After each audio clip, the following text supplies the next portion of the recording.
Depuis 35 ans, la Pimpa amuse les enfants avec ses histoires d'animaux et d'objets parlants. Le crayon de son créateur Tullio Altan l'a promené partout. Au fil des épisodes, elle a voyagé sous la mer, dans le ciel, un peu partout dans le monde, et maintenant aussi en Vallée d'Aoste. Dans un DVD réalisé par l'assessorat de l'éducation et de la culture de la Vallée d'Aoste, la Pimpa et ses amis parlent en patois. Le travail a été présenté à l'auditorium de la Cittadella dei Giovani, en présence d'un grand nombre d'enfants des écoles primaires et maternelles de toute la région. Ce sont eux, en effet, les principaux destinataires de l'initiative.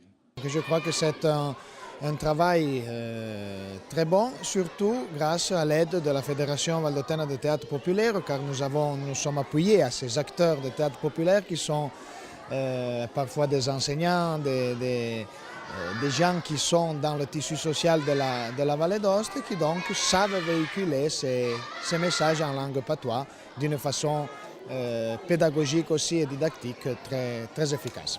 Si l'apprentissage du franco-provençal débute tôt, on multiplie les chances d'élever une nouvelle génération de patoisans et de maintenir bien vivant le patrimoine linguistique des Valdôtains. C'est un DVD, donc il y a une possibilité, surtout sur les jeunes, d'utiliser ce matériel à l'intérieur des écoles. C'est un DVD qui reparcourt une histoire de la Pimpa, donc très connue, avec différents patois. Et donc nous avons les variétés des patois de la moyenne, de la haute et de la basse vallée, de façon à avoir des variétés. Les enseignants auront cet instrument et pourront travailler sur les différentes variétés de patois. Le DVD contient 4 épisodes: La gatta addormentata, La zatta in dormiglia, Gara di lentezza, Corsa di chi arriva di ri, In fondo al mare, I fondo la me et Patinata su Saturno, Colatude su Saturne. Les enfants qui ont participé à la présentation de l'initiative ont eu une petite surprise. La Pimpa était là pour eux, accompagnée par ses amis et par l'inséparable Armando. Nous l'avons rencontré dans les coulisses de l'auditorium avant le spectacle. C'est un travail en deux phases. La première phase a été celle du doublage et deuxièmement, à partir du DVD, nous avons mis en scène ces petits sketchs. Et nous avons appris, une fois que le texte a été écrit, pour attacher un peu les différents épisodes, nous avons cherché d'entrer vraiment dans les personnages, pas seulement dans les costumes, soit avec la voix qu'avec les mouvements. Nous avons essayé tous ensemble les différents morceaux que nous avons préparés et on espère que tout ça passe bien.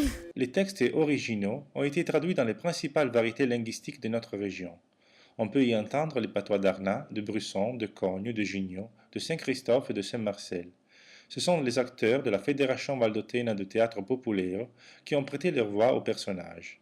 Les chansons ont également été traduites et ont été interprétées par 14 enfants du chœur, les enfants du Grand Paradis, sous la direction de Lara Lubotz, Christelle Rollet et Luca Casella, qui les a accompagnés au piano.